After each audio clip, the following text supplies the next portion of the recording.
Mira, te voy a ser completamente honesto desde el principio. Yo no sé exactamente qué está pasando en tu casa en este momento.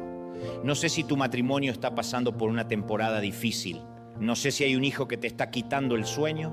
No sé si hay una situación económica que hace que el simple acto de llegar a fin de mes sea una batalla diaria que nadie en tu trabajo, ni en tu iglesia, ni en tu círculo social conoce completamente porque aprendiste a sonreír mientras por dentro estás peleando una guerra que parece no tener fin. No sé nada de eso, pero Dios sí sabe. Y eso, aunque suena a frase de tarjeta de cumpleaños cristiana, es la verdad más revolucionaria que existe.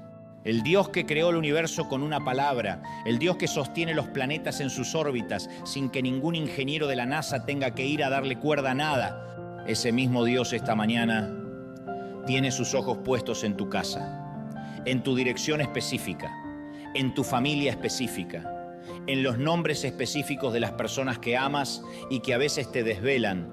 Y hoy no solo tiene sus ojos puestos ahí, hoy habla, hoy declara, hoy pronuncia algo sobre tu familia y sobre tu hogar que tiene más peso legal en el ámbito espiritual que cualquier sentencia que ningún tribunal de ningún país del mundo pueda emitir.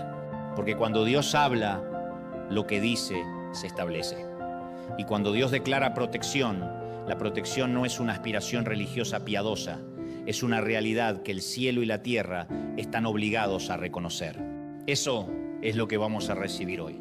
La declaración de protección de Dios sobre tu familia y tu hogar, no como concepto teológico abstracto, como realidad concreta, viva, operante, que va a cambiar algo en el ámbito espiritual de tu casa desde este momento. Pero antes de que empecemos necesito que hagas algo.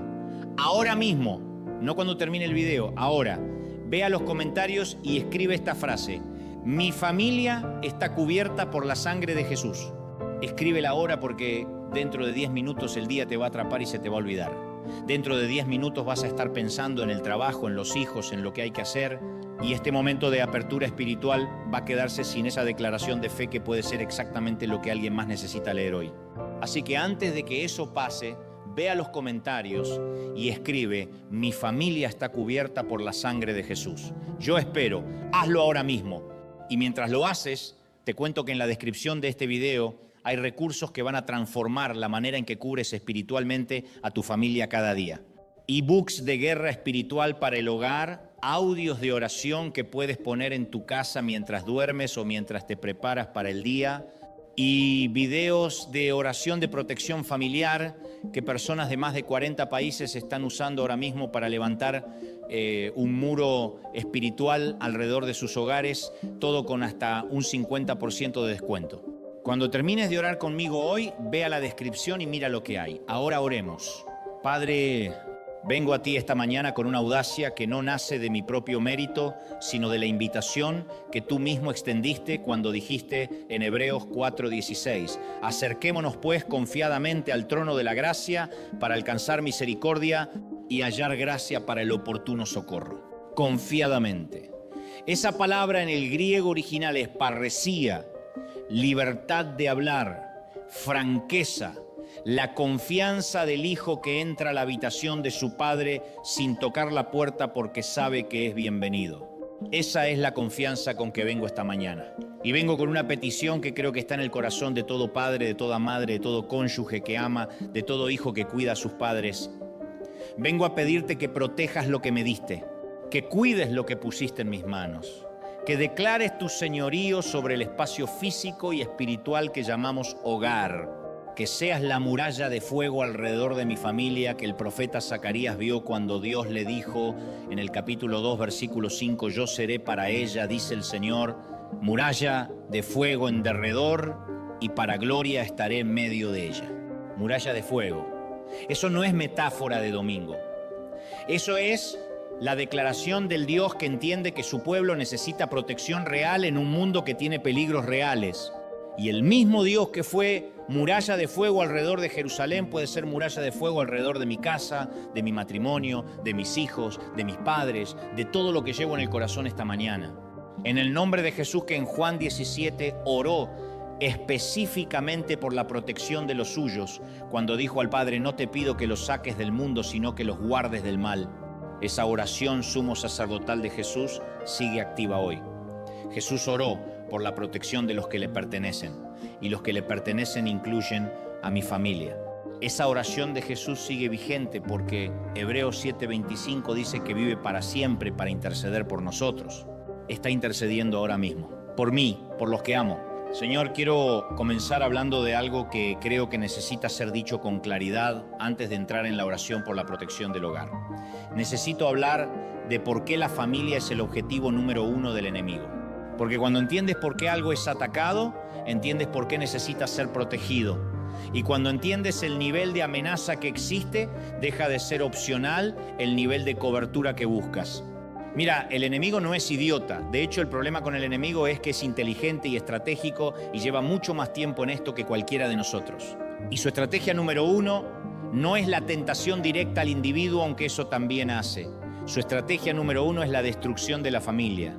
Porque el enemigo hizo un cálculo que ningún estratega militar del mundo podría refutar. Si destruyes la familia, destruyes todo lo demás que se construye sobre ella. Si destruyes el matrimonio, destruyes el ambiente donde los hijos se forman.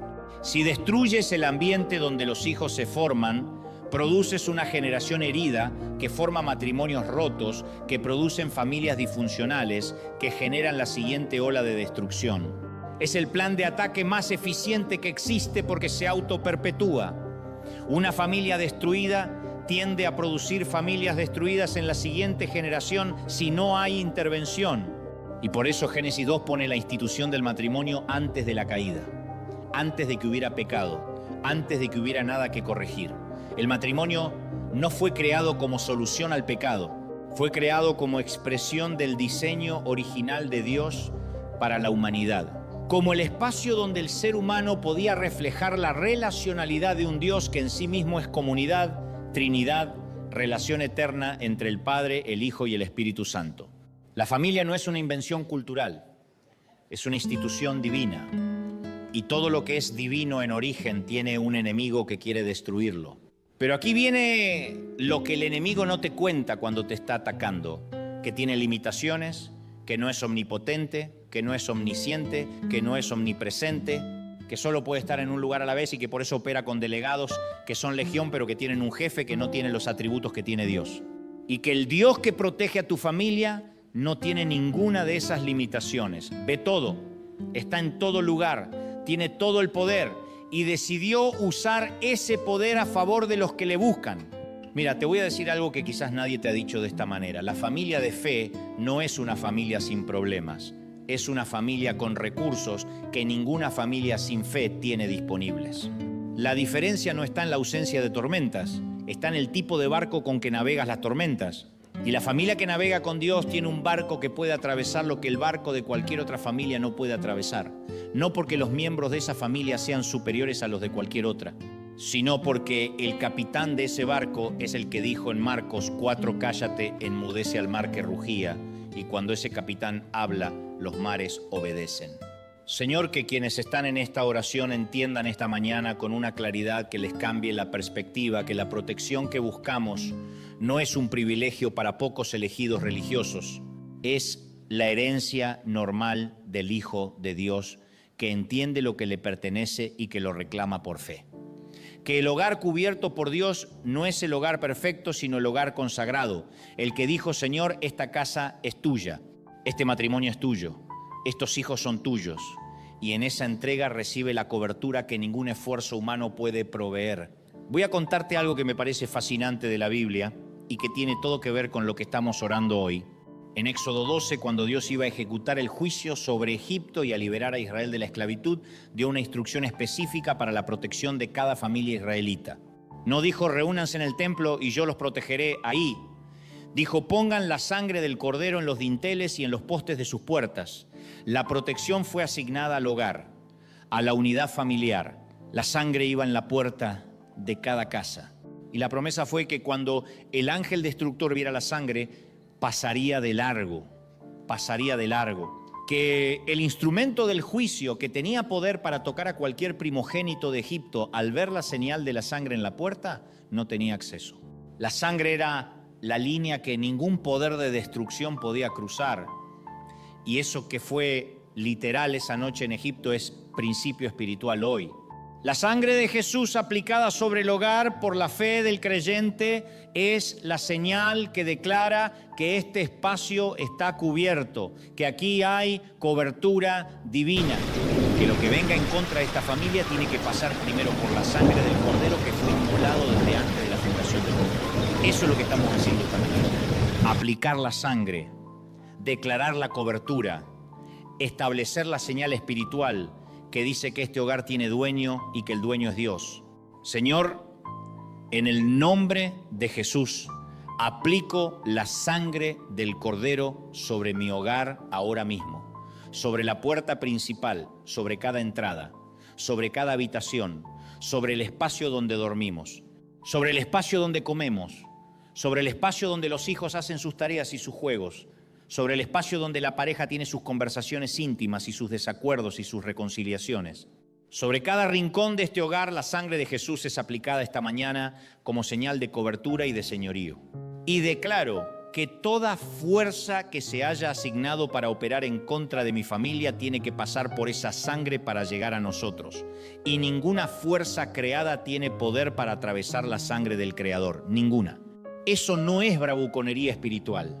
Es la consecuencia lógica de entender quién es el que derramó esa sangre y cuál fue el alcance de lo que su derramamiento logró. En este punto necesito que sepas algo más sobre los recursos que hay en la descripción de este video, porque lo que estamos haciendo hoy en oración necesita práctica diaria para producir resultados sostenibles. Hay ebooks en la descripción que te enseñan exactamente cómo establecer y mantener la cobertura espiritual de tu hogar con base bíblica sólida y metodología práctica.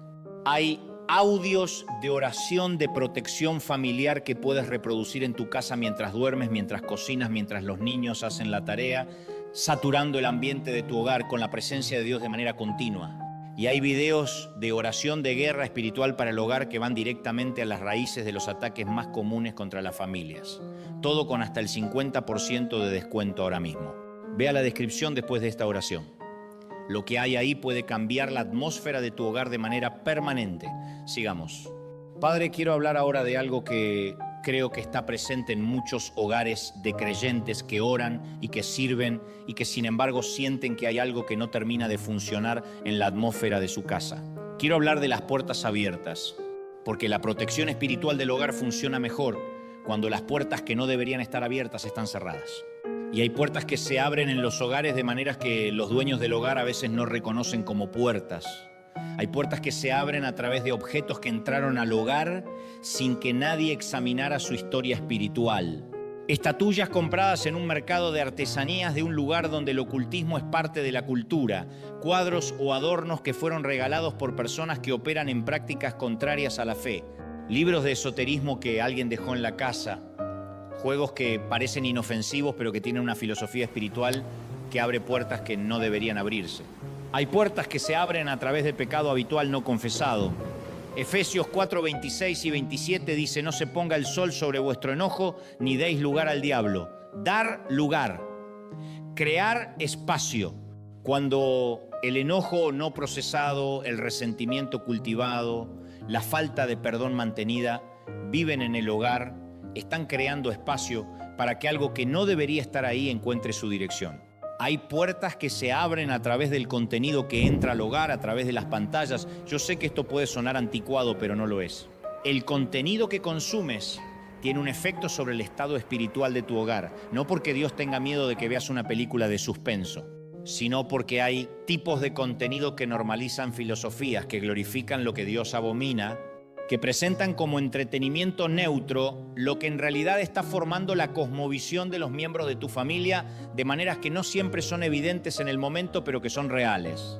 Y hay puertas que se abren a través de palabras pronunciadas, las maldiciones que los padres pronuncian sobre los hijos en momentos de enojo, las palabras negativas que el cónyuge dice sobre el otro que van formando una narrativa destructiva las profecías de fracaso que se hacen sobre los hijos con la intención de motivarlos, pero que en realidad van cargando en ellos una expectativa de derrota, las palabras tienen peso espiritual. Proverbios 18:21 dice: la muerte y la vida están en poder de la lengua. Señor, en esta oración hacemos inventario de las puertas, de lo que puede estar abierto en los hogares de quienes oran, no para producir paranoia, sino para producir discernimiento. Que el Espíritu Santo ilumine con precisión lo que necesita ser cerrado, que lo que necesita ser removido sea removido sin demora, que lo que necesita ser confesado sea confesado sin vergüenza, porque la confesión que cierra puertas es más valiosa que el orgullo que las mantiene abiertas. Que los hogares sean limpiados de todo lo que le da al enemigo dirección postal en nuestra dirección, y que en el lugar de cada puerta cerrada llegue algo que la llene de manera que no haya vacío que tiente a ser llenado con lo que no conviene, que donde había el ídolo llegue la palabra, que donde había el resentimiento llegue el perdón genuino, que donde había el contenido oscuro llegue la adoración, que donde había la maldición verbal llegue la bendición deliberada, que cada puerta cerrada sea sellada con la sangre de Cristo y con la presencia del Espíritu Santo que llena lo que se consagra. Quiero hablar ahora de algo que creo que es fundamental para la protección del hogar y que en el contexto de la cultura contemporánea ha perdido centralidad en muchos hogares de creyentes. Quiero hablar del altar familiar, de la práctica de la oración y de la palabra en el contexto del hogar como familia. El altar familiar no es un mueble, no es un rincón con una vela y una Biblia, aunque puede tener expresiones físicas. El altar familiar es la práctica de encontrarse con Dios juntos, de poner a Dios en el centro de la vida doméstica, no como referencia ocasional, sino como realidad constante. De hablar de Dios en la mesa del desayuno y en el carro de camino a la escuela y en la conversación de la noche antes de dormir.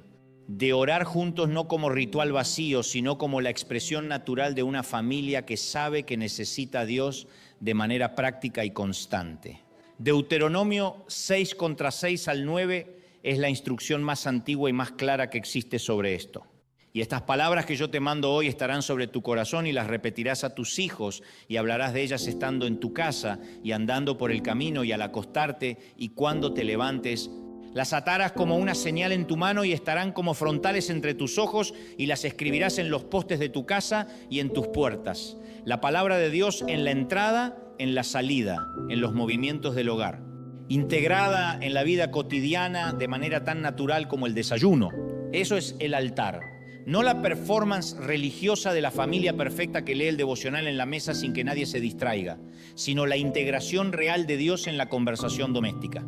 La Biblia que se lee, aunque sea 5 versículos antes de dormir. La oración que se hace en el carro antes de entrar a la escuela. La acción de gracia genuina antes de comer, que no es un ritual, sino el reconocimiento real de que el pan que hay en la mesa es regalo y no logro exclusivo de quien lo ganó. Esas prácticas pequeñas construyen una atmósfera en el hogar que es la mejor cobertura espiritual que existe. Un hogar saturado de la presencia de Dios de manera cotidiana y natural es un hogar donde el enemigo no encuentra ambiente favorable para operar. Señor, restaura el altar en los hogares que lo perdieron, que los matrimonios que oraban juntos cuando eran novios y que dejaron de hacerlo cuando la cotidianidad aplastó la práctica la retomen, que los padres que quieren transmitir la fe a sus hijos encuentren la manera de hacerlo que sea auténtica y no forzada. Que los hijos que crecen en hogares con altar activo lleven esa práctica con ellos cuando formen sus propios hogares y que así la bendición se multiplique de generación en generación.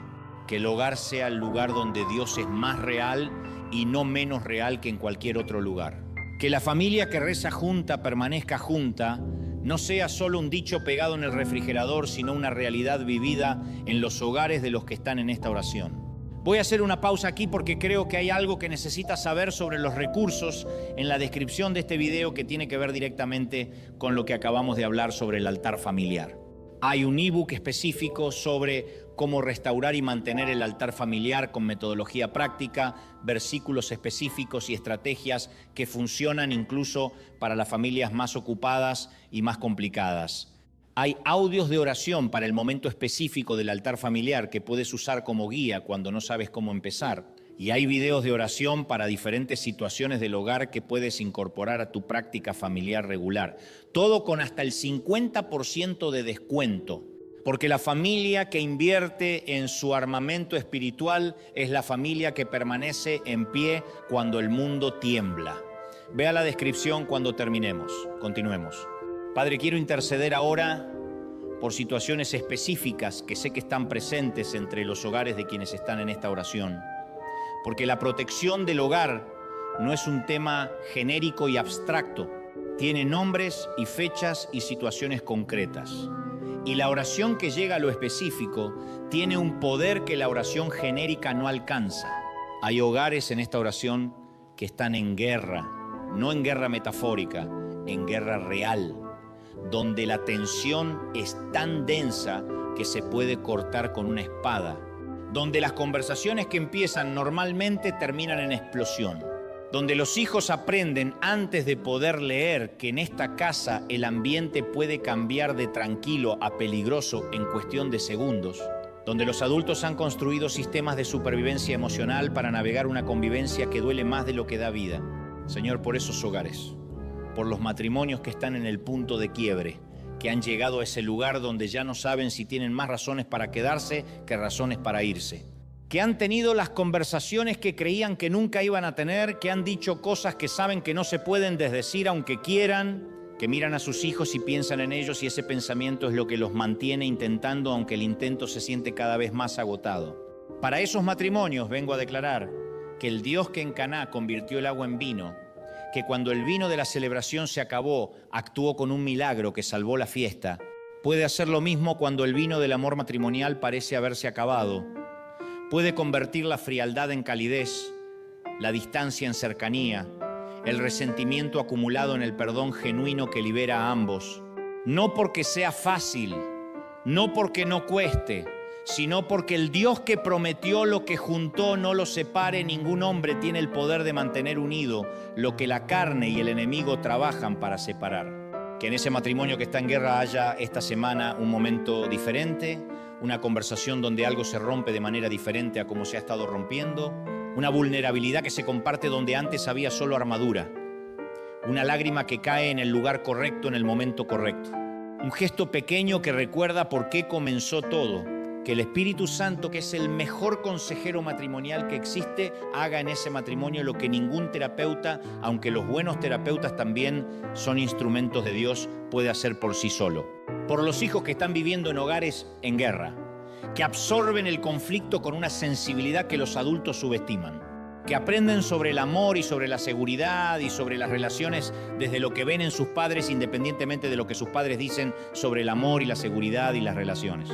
Que los niños que están creciendo en ambientes de tensión crónica tengan un encuentro con el amor de Dios que sea suficientemente poderoso para contrarrestar los efectos de lo que están absorbiendo en casa. Que haya adultos en sus vidas que sean el modelo de amor y de estabilidad que necesitan ver. Que su historia no sea determinada por la disfunción del hogar, sino por la gracia de Dios que puede redimir cualquier historia. Padre, hay hogares en esta oración que están en duelo, que perdieron a alguien, que hay una silla vacía en la mesa que produce una presencia ausente que duele de maneras que el tiempo solo suaviza pero nunca elimina completamente. Que aprendieron a navegar la vida con ese espacio que se creó y que hay días en que navegan bien y días en que el espacio vacío es todo lo que pueden ver. Por esos hogares vengo a declarar que el Dios de toda consolación que describe 2 de Corintios 1 contra 3 y 4 está presente en el duelo. Que no es un Dios que mira desde lejos con lástima, es un Dios que entra en el duelo con la misma presencia con que Jesús entró en el duelo de María y Marta en Betania, que lloró con ellas, que fue movido a compasión, que no les dio un discurso teológico sobre la resurrección aunque sabía lo que iba a hacer. Primero lloró, primero estuvo en el dolor y desde ese estar en el dolor actuó. Que ese mismo Jesús esté en los hogares de duelo de quienes están en esta oración. Que el consuelo que el mundo no puede dar, que ninguna frase bien intencionada de nadie puede dar, porque el dolor del duelo genuino va más allá de lo que las palabras pueden alcanzar, que ese consuelo que solo viene de la presencia de Dios sea experimentado de manera concreta y real. Que el dolor no sea negado sino acompañado, que el proceso sea respetado y no apurado, y que en algún momento del proceso llegue la mañana de que habla el Salmo 30 contra 5. Por la noche durará el lloro y a la mañana vendrá la alegría. Hay hogares en esta oración que tienen hijos pródigos, hijos que se fueron no necesariamente físicamente. A veces los hijos pródigos siguen viviendo bajo el mismo techo, pero están tan lejos emocionalmente o espiritualmente que la distancia es más real que si estuvieran en otro continente. Hijos que fueron formados en la fe y que la abandonaron. Hijos que eligieron caminos que sus padres nunca eligieron para ellos. Hijos que están en situaciones que duelen a sus padres de maneras que solo los padres que lo han vivido pueden entender. Señor, por esos hijos, por cada hijo pródigo que está lejos de casa, en cualquier sentido que eso signifique, que el Espíritu Santo no descanse en su búsqueda. Que sea el pastor de Lucas 15 que deja las 99 para buscar la una que se perdió. Que sea la mujer que barre toda la casa buscando la moneda perdida hasta encontrarla. Que sea el padre que ve al hijo todavía lejos y corre hacia él, porque el amor no espera que el hijo llegue, sino que sale al encuentro. Que haya en la vida de ese hijo pródigo un fondo, un momento donde lo que eligió en lugar de Dios lo decepcione lo suficiente para que vuelva la mirada, y que cuando ese momento llegue haya un padre o una madre que todavía está parado con los ojos en el horizonte esperándolo. Que la fe de los padres que siguen creyendo por los hijos que se alejaron tenga el peso espiritual de la oración que el cielo no puede ignorar. Que la historia de ese hijo pródigo no termine en el chiquero, sino en la casa del padre con la fiesta y el anillo y los zapatos nuevos y el banquete. Voy a parar aquí para decirte algo que creo que puede ser exactamente lo que las familias que acabo de describir necesitan ahora mismo. En la descripción hay recursos específicos para situaciones familiares difíciles, para matrimonios en crisis, para padres que interceden por hijos que se alejaron, para hogares en duelo. E-books profundos con base bíblica que van más allá de los clichés y que hablan a la realidad compleja de las familias reales. Audios de oración para los momentos de mayor dificultad cuando las palabras propias no salen. Videos de oración para las situaciones específicas que cada familia está viviendo. Todo con hasta el 50% de descuento. Lo que hay en esa descripción puede ser el punto de inflexión que estás esperando. Míralo después de esta oración. Sigamos orando. Padre, quiero hablar ahora de la protección de los hijos en el mundo que les tocó navegar, porque los hijos de esta generación están navegando un mundo que es cualitativamente diferente al mundo que sus padres navegaron cuando eran jóvenes. No solo más complicado en términos de volumen, diferente en su naturaleza, diferente en los tipos de peligros que presenta, diferente en la velocidad con que esos peligros pueden llegar.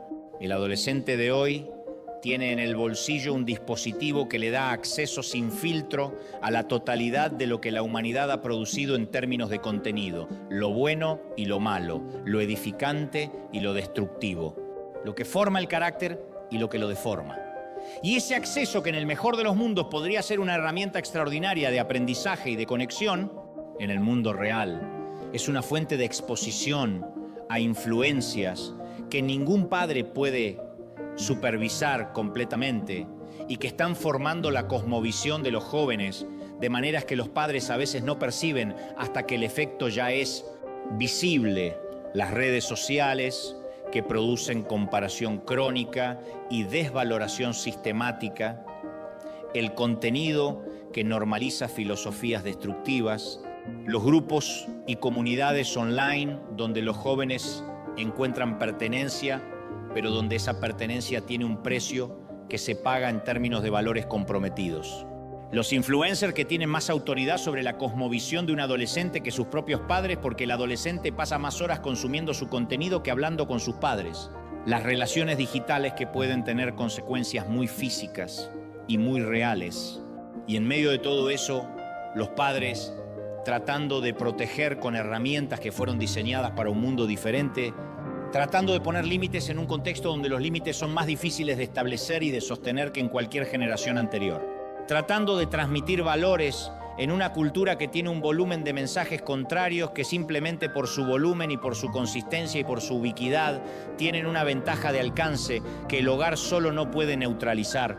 Señor, que la gracia de Dios cubra a los hijos de esta generación de manera específica para los peligros específicos de esta generación. Que el discernimiento que no pueden tener completamente por sí solos a esta edad sea suplido por la presencia del Espíritu Santo que puede habitar en ellos y producir en ellos el instinto correcto en el momento en que necesitan tomar la decisión correcta. Que cuando el contenido que daña aparezca en su pantalla, haya algo en su interior que diga esto no. Que cuando la invitación a ir más allá de los límites correctos llegue, haya una convicción más fuerte que la presión del grupo que les diga que no. Por los hijos que ya están en situaciones difíciles, que ya cruzaron una línea que sus padres no saben que cruzaron, que están cargando algo en su interior que no saben cómo decirle a nadie, que están en relaciones o en situaciones que los tienen atrapados de maneras que sienten que no tienen salida. Señor, que haya un adulto en su vida que los vea, que sea la persona correcta en el momento correcto, con las palabras correctas, que abran una puerta de salida que el hijo no veía porque el enemigo lo tenía convencido de que no existía. Que la misericordia de Dios alcance a cada hijo que está en una situación de la que necesita ser rescatado. Que los padres que tienen hijos en estas situaciones tengan la sabiduría de navegar esa conversación cuando llegue, la sabiduría de escuchar más que hablar, de recibir la verdad del hijo sin producir la reacción que hace que el hijo decida que fue un error contarla. De ser el padre seguro al que el hijo puede volver con cualquier verdad y encontrar amor, aunque también encuentre consecuencias correctivas. Que la relación entre padres e hijos en esta familia sea lo suficientemente sólida para sobrevivir las revelaciones difíciles y salir del otro lado más honesta y más fuerte. Padre, quiero ahora hacer algo específico y directo. Quiero declarar sobre los hogares de quienes están en esta oración la protección de Dios en términos concretos, no en términos vagos de que Dios los cuide, en términos específicos de lo que la palabra establece que está disponible. Declaro el Salmo 91 como cobertura operante sobre cada hogar que está representado en esta oración. El que habita al abrigo del Altísimo morará bajo la sombra del Omnipotente. Que el hogar de quienes oran sea el abrigo del Altísimo. Que sea el lugar donde la sombra del Omnipotente es perceptible. No el hogar perfecto, el hogar consagrado. El que dijo este espacio es tuyo. El que puso la sangre en el dintel. El que levantó el altar. El que hizo de la oración su primera respuesta a cualquier circunstancia. Él te librará del lazo del cazador y de la peste destructora. Declaro que los lazos que el enemigo ha puesto o está poniendo alrededor de las familias que están en esta oración son destruidos ahora mismo. Los lazos relacionales, los lazos financieros, los lazos de adicción, los lazos de patrones generacionales que se repiten porque nadie en el linaje los ha roto todavía. En el nombre de Jesús esos lazos son cortados. La sangre del Cordero es el filo que ninguna cuerda del enemigo puede resistir. Con sus plumas te cubrirá y debajo de sus alas estarás seguro. Esa imagen de la madre ave que cubre a sus polluelos con sus propias plumas cuando hay tormenta es la imagen del cuidado íntimo de Dios sobre los que le pertenecen. No el cuidado distante del Dios que mira desde el cielo con benevolencia general, el cuidado cercano del que pone su propio cuerpo entre el peligro y el protegido. Que esa cercanía del cuidado de Dios sea experimentada en los hogares de quienes oran hoy. No temerás el terror nocturno, ni saeta que vuele de día, ni pestilencia que ande en oscuridad, ni mortandad que en medio del día destruya. Declaro que el miedo no gobierna en estos hogares, ni el terror de los peligros invisibles de la noche, ni los peligros visibles del día. Que la paz de Dios, que sobrepasa todo entendimiento, sea el tono emocional de estas familias. Que cuando el miedo intente instalarse, la fe sea más grande. Que la confianza en el Dios que protege sea más real que el temor al peligro que amenaza. Aunque caigan 1000 a tu lado y 10.000 a tu diestra, a ti no llegará. Que lo que destruye a otros no alcance a estas familias, no por mérito propio, sino por la cobertura de Dios sobre los que le buscan y le claman. Que la estadística de lo que les pasa a las familias sin cobertura no sea la estadística de estas familias, que sean la excepción que testifica del poder de Dios, porque a sus ángeles mandará acerca de ti que te guarden en todos tus caminos. Declaro que los ángeles del Señor están activos alrededor de estas familias ahora mismo, no como figuras decorativas de tarjeta navideña. Como los seres de poder que Hebreos 1:14 llama espíritus ministradores enviados para servicio a favor de los herederos de la salvación, que esos seres están en sus puestos. que el mandamiento de guardar a estas familias está siendo ejecutado en este momento con la efectividad de los mensajeros del Dios Todopoderoso. Señor, sigo declarando. Declaro que ninguna arma forjada contra estas familias prosperará, como dice Isaías 54 contra 17. Ninguna. No las armas físicas